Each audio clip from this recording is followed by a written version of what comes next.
You're in Rome. It's 100 AD. Your breakfast is bread and wine. Your lunch comes from a fast food stand built into the sidewalk. And by dinner, someone at your table is eating a stuffed dormouse. This isn't a festival. It isn't a royal banquet. It's just a Tuesday. No forks, no sugar, no coffee, but more fish sauce than you've ever wanted to think about. Today, we're spending one full day eating like a Roman, and by the end, you can decide whether you'd survive it. We always picture ancient Rome through marble statues, gladiators, and powerful emperors. But most Romans weren't senators or generals. They were ordinary people trying to survive in one of the largest cities on Earth.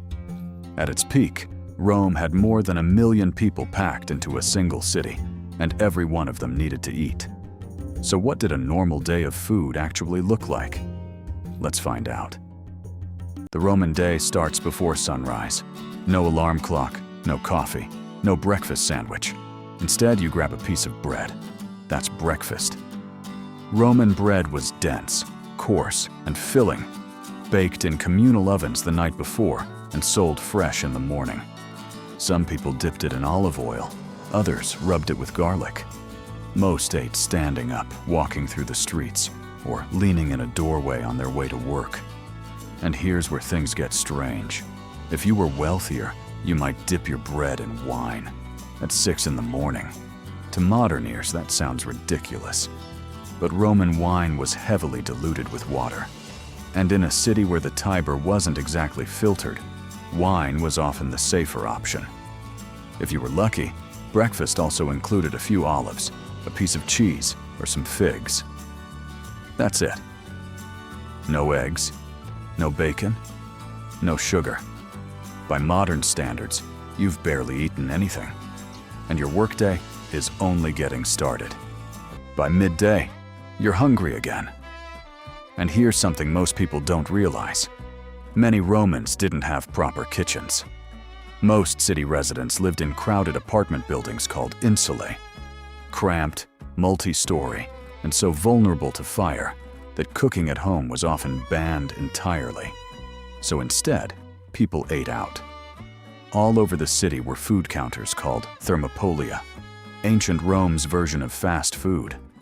Stone counters lined the streets, with large ceramic pots sunk directly into them to keep food warm throughout the day. Walk up. Order. Eat. Keep moving. Archaeologists found more than 80 of these in Pompeii alone. The menu wasn't glamorous. Lentil stew, chickpeas, vegetables, porridge made from emmer wheat, maybe a small piece of salted fish if you could afford it. But every single meal had one thing in common: garum, the most famous and most controversial instance in Roman history. Garum was made by packing fish guts, and salt into containers and leaving them to ferment in the sun for months.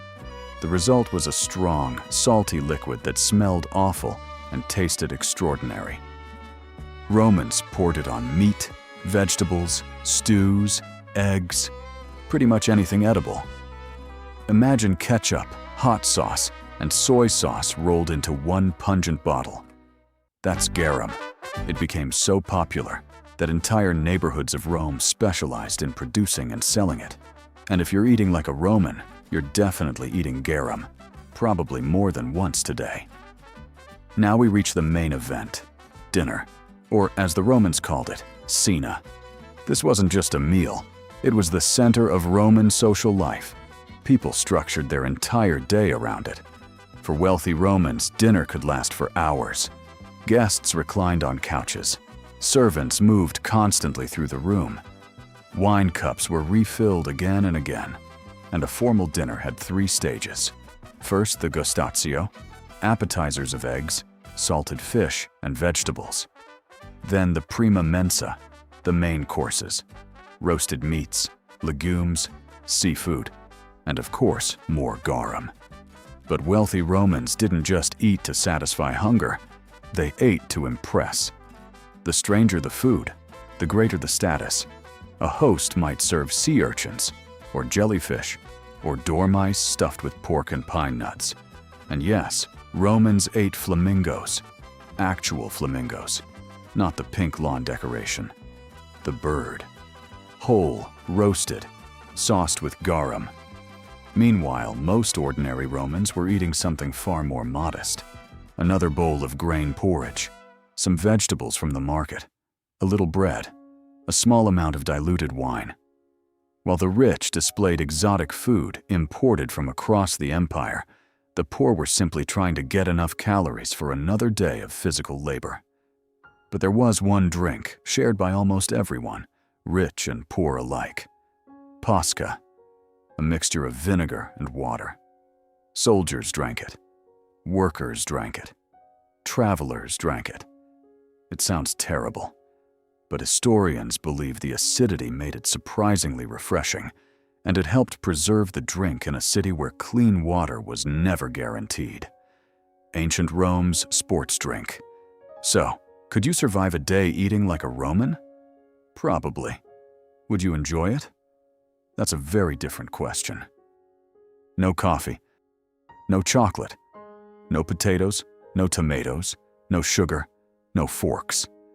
But somehow, one of the greatest cities in history ran on bread, lentils, diluted wine, vinegar water, and enormous amounts of fermented fish sauce. The gap between rich and poor was enormous. But both groups shared something surprisingly familiar. Food wasn't just fuel. It was culture, community, and something people gathered around at the end of a long day. And that part hasn't changed much in 2,000 years. Would you try garum? Would you taste the stuffed dormouse? Or is the flamingo where you draw the line? Let me know in the comments.